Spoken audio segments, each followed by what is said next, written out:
Hi guys, welcome to my weekly podcast. Today I want to discuss about Buddhism and unificationism. Now, Buddhism is actually about 2500 plus years old compared to Christianity because the unification is a continuation of Christianity. So I can see that Buddhism also has an internal and external purpose. The internal purpose is the preparation for the coming of a Maitreya Buddha. Maitreya means compassion, love, heart. It's a Maitreya. So it's a Maitreya Buddha that Buddhism is waiting for. And in an external sense, you can look at it as the idea of suffering, idea of samsara, and I mean, so what is samsara? Samsara is like you're being born and reborn because you go to when you're born, you have you go through life, you go through life as a toddler, and then you go through life as an adult, and then you get old as a mid-age man, and then a man or a woman, and then you get old, you get sick, and you die. And once you die, then again your soul gets into another living being, and then the cycle of samsara repeats itself, and that is suffering. That's what Buddhism is all about. But then it has also like a way to end suffering. Like way to end suffering is sometimes you can look at it as like uh, like we are living in a system of ignorance. Like Buddhism calls it avijna. Avijna to vigna. Vigna is wisdom. So if you can go into wisdom, can understand this thing and go into wisdom. So that is why you have the four noble truths. The four noble truths is basically you are suffering. Born in suffering, you're suffering. So the reason for suffering is tanha, like craving or clinging or wanting or so this kind of thing is suffering. So you always want, you all want. So that's suffering. So to end suffering, you got to stop clinging, stop the tanha. So when you stop clinging, then you have to stop clinging. You have the eightfold noble paths, eightfold noble truths. So the eightfold noble truths has a unification. We can divide the eightfold noble truths into an internal and external. So if you look at the internal aspects, like samma sati means right mindfulness. Then samma samadhi means right contemplation. Then samma ditti means right viewpoint, and samma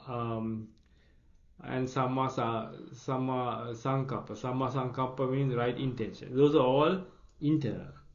Then look at the external. You have sama ajivi, right livelihood. Then sama vacha, right speech. Then sama kammanta.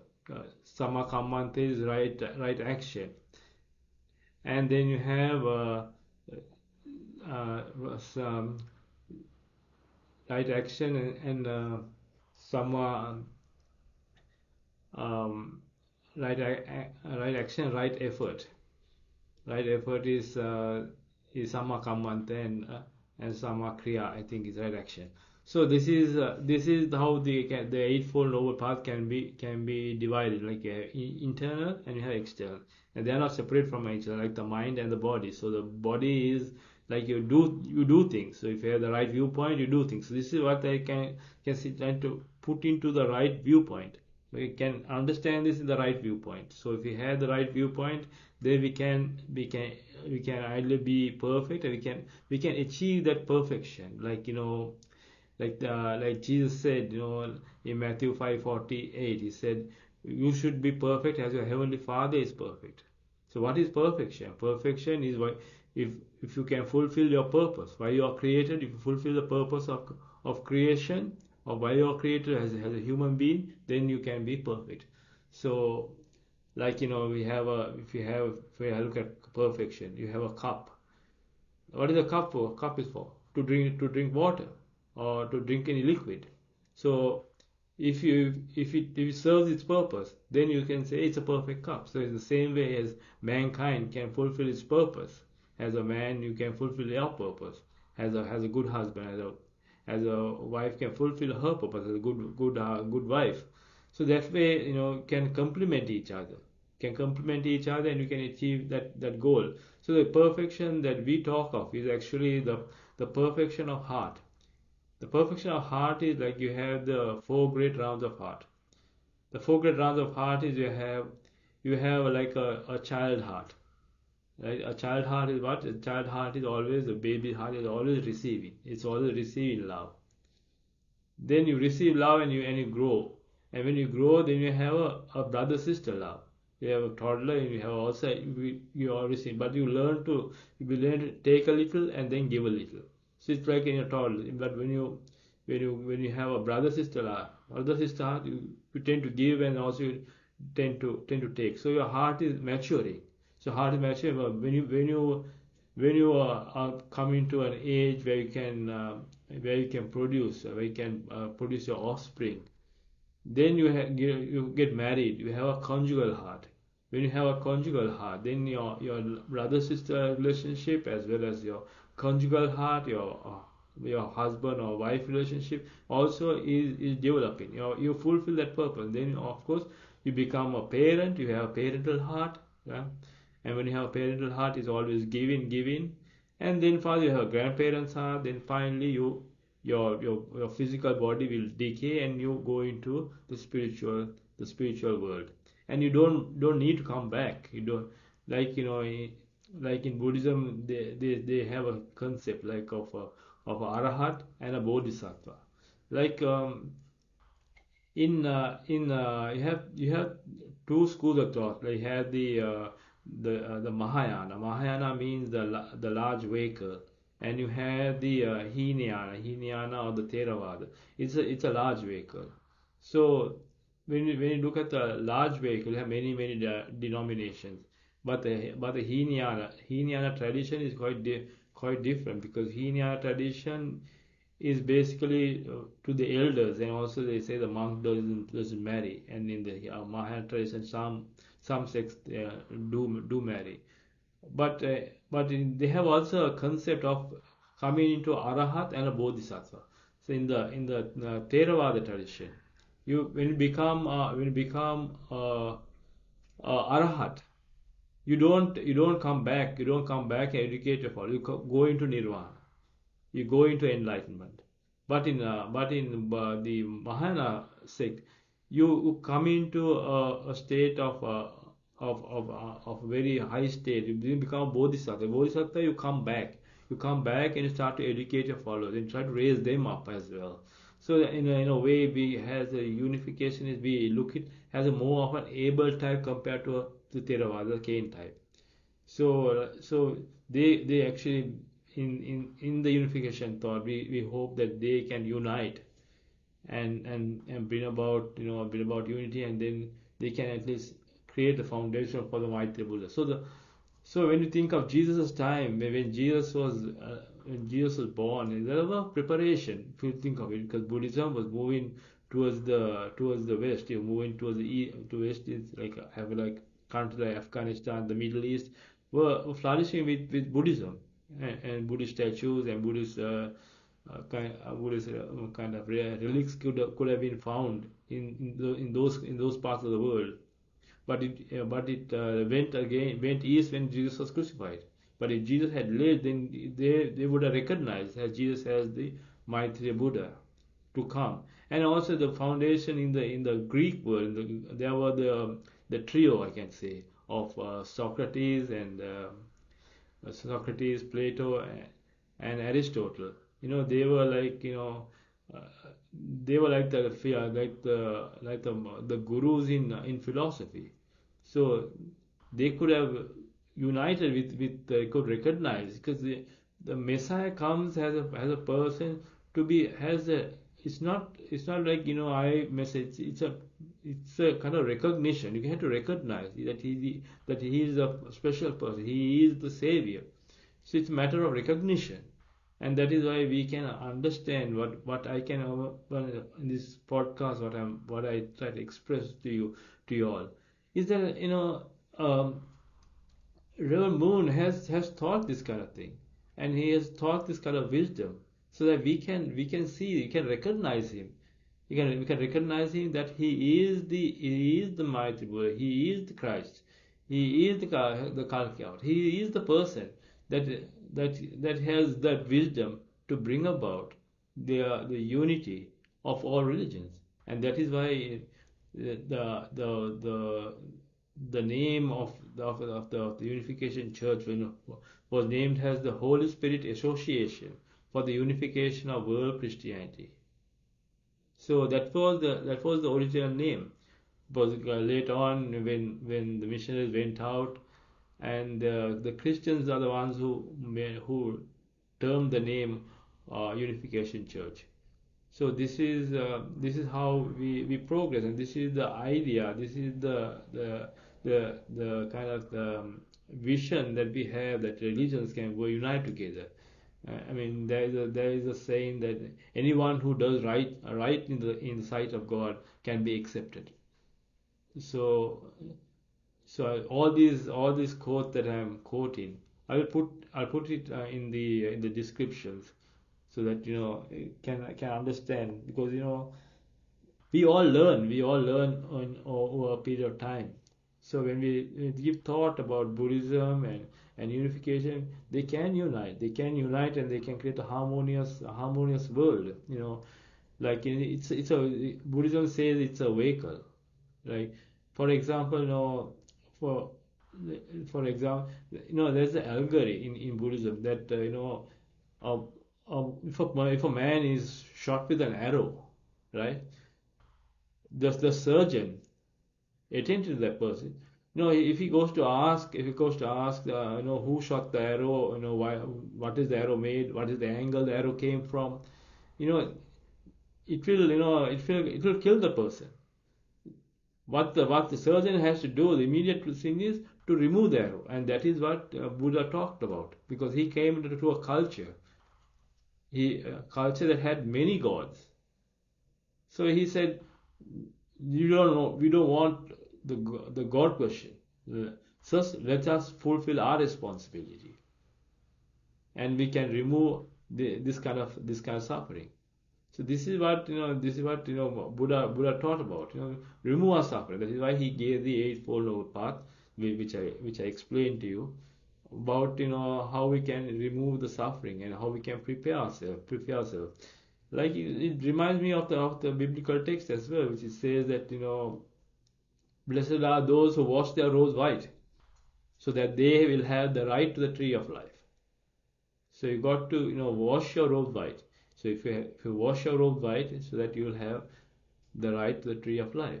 So this is clear. This is a clear clear vision that is given to us, and I don't see how this kind of this wisdom that we have, because when you come from darkness, when you come from ignorance or avijna to vijna to wisdom, then you kind of become enlightened. It is a kind of resurrection, actually, because you're enlightened. You're enlightened in the truth. You're no more living in ignorance. That is why I can talk about this. I can see the parallel, and see the unity that we can give in this thought, in this unification thought. Because it's simple, because if if the internal and the external unite, like the mind and the body, like the mind directs the body. So if the body does good things, the body is sacrificial, and kind of loving.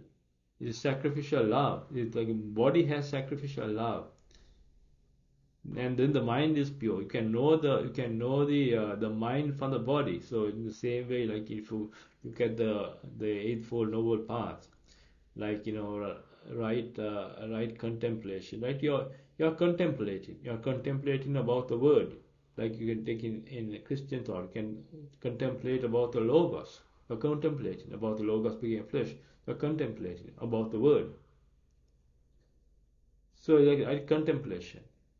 Then you can say right now right mindfulness. Sometimes we daydream. It's better to be to be in the moment. So if you be in the moment and if you do things very graciously, or if you do things you know very humbly, then you are having a very you being mindfulness. So having the right mind, and then you make the right effort. You have the right effort and you have the right intention, also the right viewpoint. If you have the right viewpoint and listen, then you can achieve that perfection that we are talking of, right? The perfection of the four great realms of heart. Because you can have also ideal families, because when you have ideal families in the sense that when you practice true love, and when you be humble, and when you listen to people who have much more knowledge than you, and you don't try to express that you know everything. You have to express. You have to listen and listen carefully and ask questions.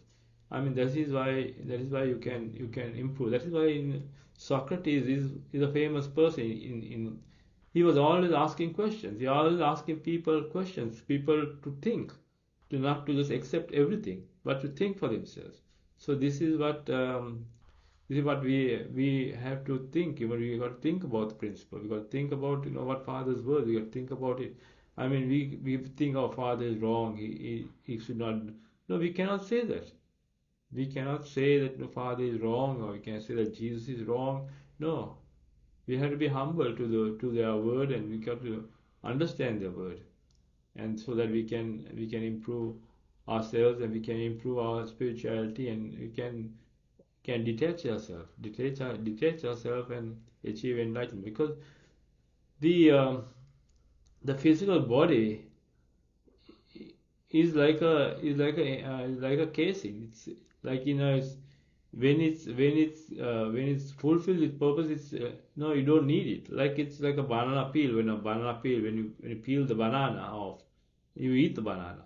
So the soul is like the banana, like, so in a way, like it's like an onion in a way. You peel it off, the physical body gets peeled off, and then later on, your inner self, your soul is the thing that comes to God, and you can rejoice in that. Rejoice in the sunlight. So this is the idea of unificationism and Buddhism. I mean, to achieve them, it's always better said than done, because when you do it, is only the challenge is, and we can say that we want to do it, but we don't push ourselves. We just want to live physically happy, physically comfortable. In a spiritual life, always you have to go the mile, go the distance to achieve your goal. I mean, you don't. If you want to be good in karate, you have to put the body into a very negative position, and you have to and the mind has to overcome the body, like mind over matter. So this is what I want to talk about. I want to talk about the idea of the Buddhist thought of samsara, and the Buddhist thought of the Eightfold Noble Path. And also one more thing, this came up to my mind, is about the five precepts that a layman should keep in Buddhism. I mean, today people don't practice that. I mean, the five precepts that that they say is, one is, uh, don't kill, and well, that's not done. Don't kill. Don't steal. Don't tell lies, right? Don't don't fornicate. Don't commit adultery, And the fifth one is don't take intoxicants. Don't take any type of intoxicants. This is the five precepts that a layman is supposed to keep in Sri Lankan Buddhism, in Theravada Buddhism. And then if you look at the Buddhist monk, has to keep 10 precepts. The other, he has the 5 precepts of the layman plus another 5 precepts. That is, that is, he cannot handle money, right? He cannot sit on high chairs. Then he cannot cook. He has to go begging, right? Then he um, cannot cook. He has to go begging. And there's another two that um, and that's the other. Yeah, there's another two that a Buddhist monk needs to keep. There are another team process, but this is not practiced because they are lost it. They lost the and he cannot sit in life. He cannot have luxury. He cannot have luxuries in his life. And yeah, that's one thing. No luxuries and no what else? Anyway, I can't remember anything. You can look it up, and probably will post it on in the descriptions as well. So this is the idea that of Buddhism and unificationism, and which we can practice. If sometimes we know the truth, but it's hard to practice, hard to let go of our physical body. We cannot do it. We love to sleep. 'Cause that's the four things, like in religion and religion states that that if you like to eat fast, like mind over body, right? Then religion tells you to uh, if you like luxury things, you have to live a simple life, mind over body. Yeah, if you like to have physical pleasure or anything, live abstain from it. Abstain from sexual interaction, sexual intercourse. Control yourself until marriage, right? That's what religion tells us. And then um, religion also tells us, fast. Also, if you want to sleep, it tells us have a night vigil, overcome your sleep of a better. That is again mind over body. So this is what religion teaches us about. So we got to understand this. Even any religion talks about it. Like they have in Buddhism they have feareth, that they recite prayer all night long. So it is a way that you can achieve perfection, because Buddha said once you achieve perfection, you don't need religion. It's like you say that it's like a river samsara. So, and religion is like a boat. So when you go to the other side, you don't need the boat. You don't need the boat. So that means you achieved your goal, achieved your goal in perfection. So and that's the interesting thing that Buddhism talks about human responsibility. Not God doesn't do anything. God doesn't do much. In Christianity we say God does everything. We ask God, then God does. Yes, God is a parent, but Buddhism talks about you can achieve that. You can achieve that. We can achieve that without God, but I don't think can achieve that without God. Because God is somehow he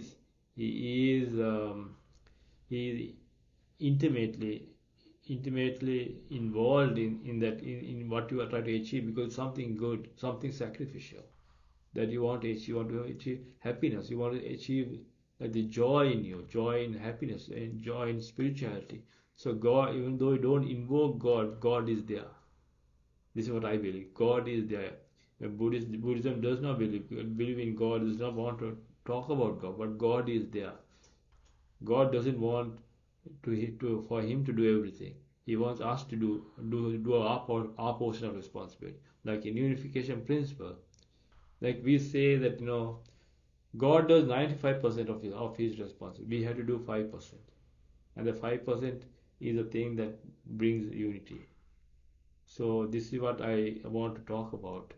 So many things can come up in the future, but I'll try and put many of the descriptions that I in the descriptions that I mentioned. Okay, thank you very much for listening, and I hope to join you next week. God bless you, and have a great week.